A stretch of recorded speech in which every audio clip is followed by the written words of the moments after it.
ان تمام مطالب کو بیان کرنے کا مقصد یہ ہے کہ انسان خود کو پہچانے، خود کے کمالات کو پہچانے۔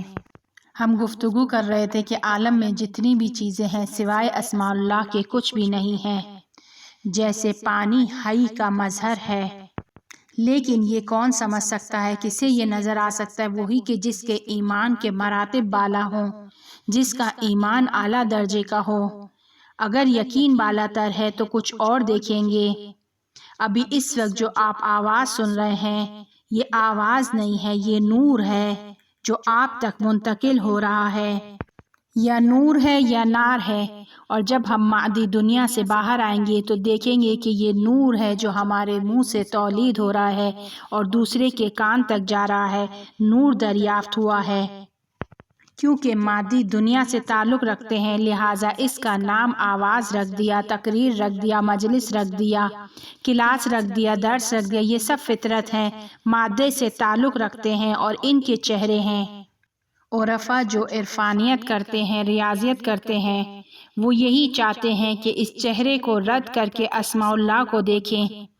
امیر المؤمنین علیہ السلام کی ایک خوبصورت روایت بیان کرتے ہیں کہ میں نے کبھی چیز کو نہیں دیکھا سوائے عالم میں جو چیز بھی دیکھی اس سے پہلے خدا کو دیکھا، اس کے بعد خدا کو دیکھا اور اس کے ساتھ خدا کو دیکھا، خدا کے جلوے کو دیکھا اور کچھ نہیں دیکھا۔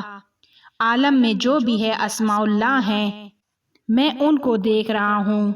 بہت سنگین بات ہے، لیکن حقیقت کو پہنچانا بھی ضروری ہے۔ ہم آہستہ آہستہ ایک ایک مراحل کو طے کرتے ہوئے آئے تاکہ حقیقت کو سمجھا جا سکے، کوئی بات بھاری نہ لگے، ہضم نہ ہو۔ جو کچھ کائنات میں ہے سب خدا کے نام ہے، ہر چیز خدا سے ہے۔ یہ مکمل غلط جملہ ہے۔ جو صحیح جملہ ہے خدا سب چیز ہے۔ فرق کرتا ہے، جس کا ذہن طاقتور ہے وہ سمجھ سکتے ہیں۔ مثلاً آپ کے سامنے ایک میز پڑی ہوئی ہے، ٹیبل پڑی ہوئی ہے، ٹیبل خدا نہیں ہے لیکن یہ ٹیبل وجود رکھتی ہے اور یہ وجود خدا ہے۔ یہ حیات کا ایک جلوہ رکھتی ہے، خدا کے اسم حی کو رکھتا ہے۔ نقص جو اس میں ہے وہ اس کا خود کا ہے، کمال جو رکھتا ہے وہ خدا سے ہے۔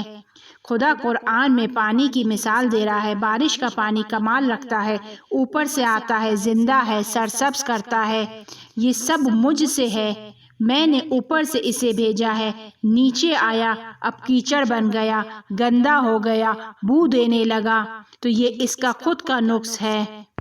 حق و باطل بھی اسی طرح ہے، یعنی حق حقیقت ہے اور باطل یعنی وہم فکر ہے۔ ہم فکر کرتے ہیں کہ ہے اور نہیں ہے، ہم سوچتے ہیں کہ وہ پیسے والا قدرت رکھتا ہے، یہ ہمارا وہم ہے، ہماری فکر ہے۔ ہماری عزت خدا کے لیے ہے، اور ممکن ہے کہ خدا کافر کو بھی عزت دے۔ کیوں عزت دے رہا ہے؟ چاہتا ہے کہ 4 دوسرے لوگوں کا اس کی عزت کے ذریعے سے امتحان لے، لیکن یہ در حقیقت اس کی عزت نہیں ہے، یہ ہمارا وہم ہے، ہماری فکر ہے کہ اس کے پاس قدرت ہے۔ قدرت صرف خدا کے پاس ہے، ہم قدرت نہیں رکھتے ہیں، صرف اس میں قدیر ہے جو ہم میں تجلی کرتا ہے۔ بجلی جو اپنے اندر اتنی طاقت رکھتی ہے، قدرت رکھتی ہے، وہ بھی اس میں قدیر کی تجلی ہے، اس میں قدیر سے کام کرتی ہے۔ پہلے بھی بیان کیا تھا، یہ فزکس اور میتھ یہ سارا علم دنیاوی علم نہیں ہے، بلکہ عالم بالا سے ہم یہ سارے علم سیکھ کر آتے ہیں، صرف اسے یہاں پر دہراتے ہیں۔ اور وہ افراد جو دنیا اور دین کے علم میں فرق کے قائل ہیں، آیت اللہ جوادی بہت ہی خوبصورت سخن بیان کرتے ہیں۔ وہ کہتے ہیں کہ یونیورسٹی میں ہم خدا کے فعل کے بارے میں یاد کرتے ہیں، سیکھتے ہیں، اور حوزے میں مدرسوں میں خدا کی سخن کے بارے میں گفتگو کرتے ہیں، قرآن اور احادیث کے بارے میں گفتگو کرتے ہیں، جبکہ یونیورسٹی میں خدا کے افعال کے اوپر بحث کی جاتی ہے، کون سا کام کس طریقے سے انجام پا رہا ہے۔ دونوں میں کوئی فرق نہیں ہے، دونوں خدا کے جلوے ہیں، اور یہ جب جلوے اوپر کی طرف بالا کی طرف جاتے ہیں اسما کی حقیقت کے نزدیک ہوتے ہیں، اور پھر انسان ایک ایسے مقام پر پہنچتا ہے کہ قاب قوسین کہ جبرائیل بھی یہ کہتے ہوئے نظر آتے ہیں کہ اگر میں بالا تر جاؤں گا تو جل جاؤں گا۔ یہ صرف اشرف المخلوقات ہے کہ جو اس مقام پر قدم رکھ سکتی ہے، اور پیغمبر صلی اللہ علیہ وآلہ وسلم اس سے آگے گئے۔ وہ آگے کوئی مکان نہیں تھا کہ جہاں پر پیغمبر گئے تھے۔ عالم کے مراتب ہیں۔ یہ سیر و سلوک کیا ہے؟ چہرے سے باہر آ جائیں، خدا کو دیکھیں، خدا کے ساتھ زندگی کریں۔ خدا حق ہے اور جو بھی خدا کے علاوہ ہے باطل ہے۔ جس چیز کی نسبت خدا سے نہیں وہ حقیقت نہیں ہے۔ روایت میں ہے کہ جنتی جنت میں مشغول ہوں گے، جہنمی جہنم میں مشغول، لیکن جنت میں بالا مراتب والے ہیں، اہل اللہ ہیں، وہ کہاں مشغول ہوں گے؟ وہ خدا میں مشغول ہوں گے۔ خدا نے ہمیں دعوت دی ہے، اور میں چاہتا ہوں کہ میرے پاس جو کچھ ہے وہ میں تم کو دے دوں۔ میں حی ہوں، میں نہیں مروں گا۔ میں چاہتا ہوں کہ میں تمہیں اس قدرت تک پہنچا دوں۔ میں ارادہ کرتا ہوں تو وہ ہو جاتا ہے، اور خدا کہتا ہے کہ میں چاہتا ہوں کہ تم بھی اس مقام پر آ جاؤ، اس قدرت تک پہنچ جاؤ کہ تم ارادہ کرو اور ہو جائے۔ اور جنتیوں کے پاس یہ خصوصیت ہوگی کہ وہ ارادہ کریں گے تو وہاں ان کے پاس حاضر ہو جائے گا، خدا کی قدرت کا جلوہ بن جائیں گے۔ لیکن وہاں بھی ہمارا مقصد یہ نہیں ہے کہ ہم چیزوں کو حاصل کریں، ہمارا مقصد خدا ہے۔ وہ جن کے مراتب بالا ہوں گے وہ جنت میں بھی پل نہیں دیکھیں گے، درخت نہیں دیکھیں گے، گھر نہیں دیکھیں گے، نہریں نہیں دیکھیں گے، بلکہ وہ اسماء اللہ کے جلوے کو دیکھیں گے۔ پروفیسر کہتا ہے کہ نہر کے اس طرف میری والدہ کا گھر تھا۔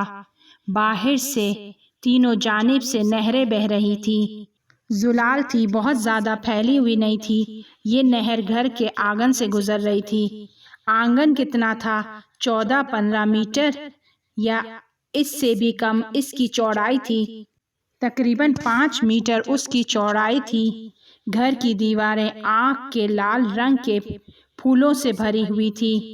میری والدہ نے مجھ سے کہا کہ ہم لوگ آنے جانے کے لیے مجبور نہیں ہیں کہ نہر کو عبور کریں، یعنی نہر ہے لیکن محدودیت نہیں ہے، ہم بغیر واسطے کے پانی سے گزر جاتے ہیں۔ جیسے ہی ہم گھر میں پہنچے 4 افراد باہر آئے، 2 دائیں جانب تھے اور 2 بائیں جانب تھے۔ مجھے الہام ہوا کہ وہ نگہبان ہیں۔ ان کا ظاہر انسانوں کی طرح تھا، انتہائی اچھے چہرے کے مالک تھے، لیکن معلوم نہیں ہو رہا تھا کہ مرد ہے کہ بانو۔ سب نے لباس سفید رنگ کے پہنے ہوئے تھے۔ وہ تمام ہمارے سامنے تعظیم کو بجا لانے لگے۔ میری والدہ نے ان سے کہا کہ دیکھ رہے ہو کہ ایک مہمان کو ساتھ لائی ہوں۔ ایک نگہبان نے مسکراتے ہوئے کہا کہ ہم اس کو جانتے ہیں، اور پھر انہوں نے مجھے خوش آمدید کہا، اور وہ چاروں تعظیم میں جھک گئے اور ہم ان کے درمیان سے گزر گئے۔ عمارت میں داخل ہوئے۔ گھر بہت خوبصورت تھا، نور کا بنا ہوا تھا۔ تمام دروازے، تمام دیواریں، کھڑکیاں، چھت سب نور سے بنے ہوئے تھے۔ اینٹوں کی بجائے نور۔ اللہ نور السماوات والارض، تمام عالم خدا کا نور ہے۔ لیکن جہنم وہ جگہ ہے کہ جہاں خدا کے نور کا جلوہ نہیں ہے، حجاب ہے، پردہ ہے، نور نہیں برستا وہاں، تاریکی ہے۔ کس کی تاریکی ہے؟ ان کی خود کی تاریکی ہے کہ جو انہوں نے دنیا سے تولید کی تھی، بنائی تھی، خود نے بھیجی تھی، بھر بھر کے بھیجی تھی، ظلمت کو بھیجا تھا، نور نہیں بھیجا دنیا سے، اچھے اعمال کر کے نور نہیں بھیجا، محرومیت ہے۔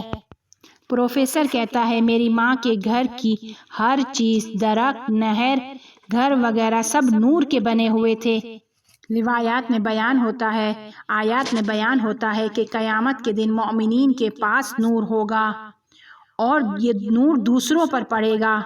سامنے کی طرف ان کے پاس نور ہوگا، ان کے دائیں جانب نور ہوگا، اور اس وقت منافقین مومن سے کہیں گے کہ ہمارے پاس نور نہیں ہے، تم ہماری طرف نگاہ کرو، ہم آپ کی نگاہ سے نور حاصل کریں گے۔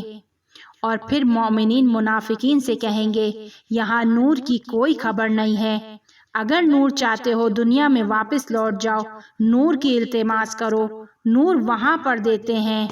نور دنیا سے ملتا ہے اور سائنس میں پڑھتے ہیں کہ نور انعکاس کرتا ہے، واپس لوٹتا ہے، لیکن شرط کیا ہے کہ جس چیز پر نور پڑ رہا ہے اس کی سطح اس قابل ہو کہ وہ نور کو انعکاس کر سکے۔ خدا نے نور نازل کیا، تم اس نور کو حاصل کرو۔ کس صورت میں تم اس کو عالم برزخ میں بھیج سکتے ہو؟ جب تمہاری سطح اچھی ہو، تم اچھے انسان ہو۔ خدا نے قرآن کو بھیجا، قرآن نور ہے۔ خدا نے اہل بیت علیہم السلام کو بھیجا، وہ نور ہے۔ خدا نے عبادت فرض کی، وہ نور ہے۔ نماز نور ہے، روزہ نور ہے، ماہ رمضان نور ہے۔ بعض افراد ان سب چیزوں سے نور کو حاصل کرتے ہیں، لیکن خود کی شخصیت خود کو اتنا برا کر دیتے ہیں کہ وہ نور انعکاس کر کے عالم برزخ تک نہیں جاتا ہے، عالم برزخ میں جمع نہیں ہوتا۔ لیکن جو خود کو اچھا انسان بناتا ہے، جو تمام چیزوں کا خیال رکھتا ہے، وہ اس نور کو انعکاس کر کے عالم برزخ میں بھیجتا جاتا ہے، اور پھر جب خود عالم برزخ میں جاتا ہے تو وہاں اس سے بہرہ حاصل کرتا ہے۔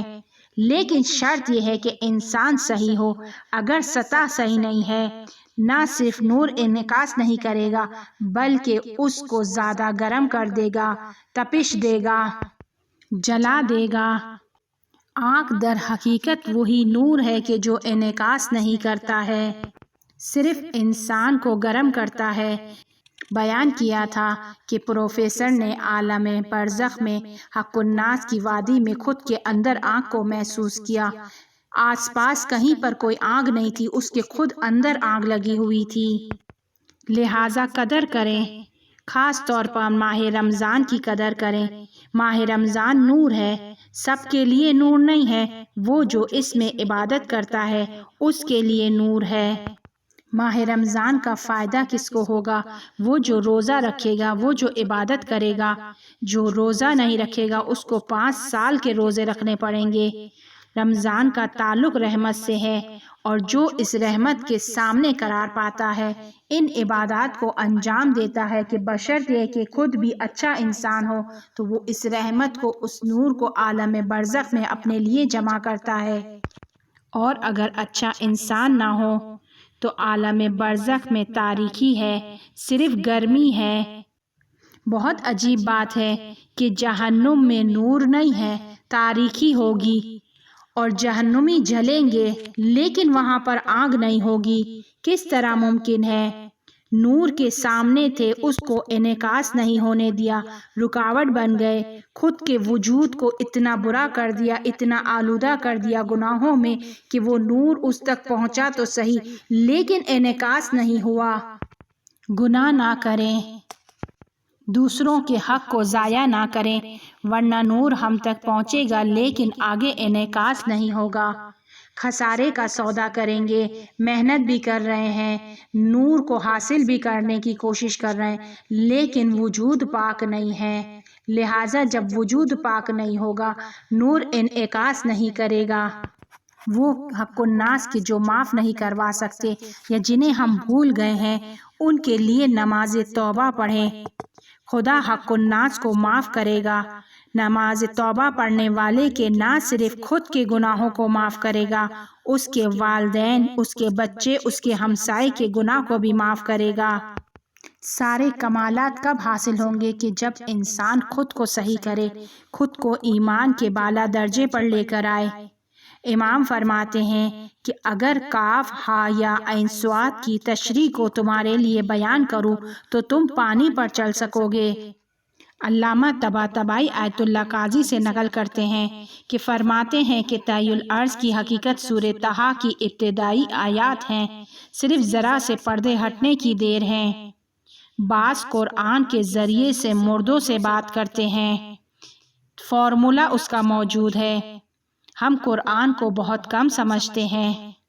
اصفہان میں ایک بزرگ تھے کہ اس بزرگوار کو لفافے میں لوگ اپنی مشکلات لکھ کر دیتے تھے۔ لفافے میں سوال ہوتا تھا، وہ لفافوں کو ایک دوسرے کے اوپر رکھ دیتے تھے اور پھر دوپہر کے وقت ٹائم نکال کر ایک وقت میں بیٹھتے تھے، ایک ہاتھ میں قرآن لیتے تھے اور ایک ہاتھ میں لفافہ، اور لفافے کو کھولے بغیر قرآن کو کھولتے تھے، اس کے سوال کے جواب کو لفافے کے اوپر لکھ دیا کرتے تھے اور پھر اسے بھیج دیتے تھے، اس کی تمام جزیات کے ساتھ لکھ دیتے تھے۔ قرآن نور ہے اور یہ نور کے راستے میں کھڑے ہوئے ہیں، نور انعکاس کر رہا ہے۔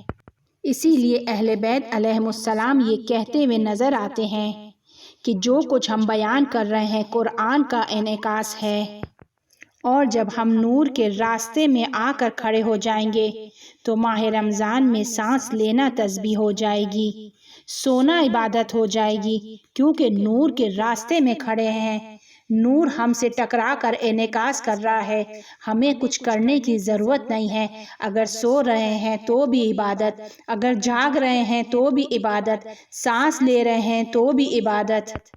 اور اگر اس مہینے میں ہم عبادت کر لیں، قرآن پڑھ لیں، تو روایت میں ملتا ہے کہ ایک آیت کا ثواب پورے قرآن کا ثواب۔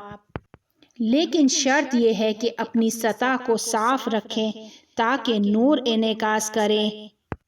اور رمضان ایسا مہینہ نہیں ہے کہ اس میں سب داخل ہو سکتے ہیں، اس کے بھی مراتب ہیں۔ اسی لیے بیان کیا گیا کہ اول وقت کی نماز رضوان اللہ ہے، آخری وقت کی نماز کفران اللہ ہے، ان دونوں کے نور میں فرق ہے۔ 5 سیکنڈ پہلے پڑھ لی نماز، اس کے نور میں فرق ہے، 1 سیکنڈ بعد نماز پڑھی، اس کے بھی نور میں فرق ہے، سیکنڈ کے لحاظ سے نماز کے نور میں فرق ہے، نور کی کوالٹی میں فرق ہے، نماز کے ملکوتی چہرے میں فرق آ جاتا ہے۔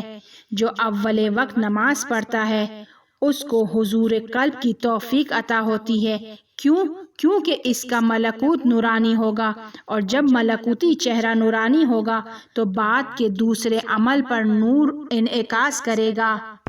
4 ایسے اعمال ہیں کہ جس میں خدا کا فیض بہت زیادہ ہے، ایک نماز، ایک قرآن، ایک زیارت پر جانا، اور چوتھا قبرستان۔ مرزا جواد ملکی تبریزی کا ایک شاگرد تھا اور وہ چاہتا تھا کہ ان کی شاگردی اختیار کرے، تو انہوں نے ان کی تربیت کے لیے ایک شرط رکھی اور کہا کہ جاؤ قبرستان میں جاؤ، اس قدر میرے بارے میں وہاں بیٹھ کر فکر کرو کہ میری تصویر سیاہ ہو جائے تمہارے ذہن میں، اور جب یہ اتفاق پیش آئے تو آ جانا۔ اور جب وہ آیا تو کہا کہ اس وقت تم برزخ کے میدان میں قدم رکھنے کے لیے تیار ہو۔ پھر اس کو ذکر دیا کہ اس ذکر کو پڑھو۔ روزانہ 3 مرتبہ قبرستان میں جانے کی سفارش کرتے ہیں علماء۔ قبرستان نور کے انعکاس کی جگہ ہے، ذکر کی جگہ ہے، اور یہ ہمارے لیے برزخ کو بناتی ہے۔ پروفیسر کہتا ہے کہ وہ نور جو میری والدہ کے گھر میں تھا، کبھی سفید رنگ کا تھا، کبھی کالے رنگ کا تھا، کبھی گولڈن کلر کا تھا، رنگ تبدیل ہو رہا تھا، اور گھر کی خوبصورتی میں غرق ہو گیا تھا۔ تھوڑی دیر تک میں ان کو دیکھتا رہا، حیرت میں رہا کہ اچانک میری والدہ نے مجھ سے کہا کہ میں یہاں جس طرح چاہوں اس طرح ہوتا ہے، میرے گھر کو میں تبدیل کر سکتی ہوں، کیونکہ نور کو ہر شکل میں ڈھالا جا سکتا ہے۔ یہ وہ نور ہے کہ جو نماز پڑھی تھی، نماز سے نور نکلا، برزخ میں گیا، اور وہاں برزخ میں اس نے ارادہ کیا، نور گھر میں تبدیل ہو گیا۔ وہاں پر اتنا نور ہوگا کہ لوگ التماس کریں گے خدایا اس نور کو ختم کر دے۔ مومنین سے ڈریں کیونکہ مومنین نور ہے، مومنین نور خدا سے دیکھتے ہیں۔ نماز شب نور ہے، ایسا نور جو دن میں گڑھوں، سوراخوں اور مصیبتوں کو دکھاتا ہے، رہنمائی کرتا ہے کہ کسی گڑھے میں نہ گر جاؤ۔ اسی لیے رمضان میں آٹومیٹک جرائم کم ہو جاتے ہیں۔ امام زمانہ علیہ السلام کے دور میں بھی ایسی ہی حکومت تشکیل کی جائے گی۔ امام زمانہ علیہ السلام کے نور سے دنیا ہدایت حاصل کرے گی، آباد ہوگی۔ جس کی ہمیں ضرورت ہے وہ نور ہے، دنیا اور آخرت نور سے آباد ہوگی۔ لیکن دھیان رکھنا ہے کہ یہ نور نار میں تبدیل نہ ہو جائے، ہم اس نور کو آنکھ میں تبدیل نہ کر دیں، ہم انعکاس میں رکاوٹ نہ بن جائیں۔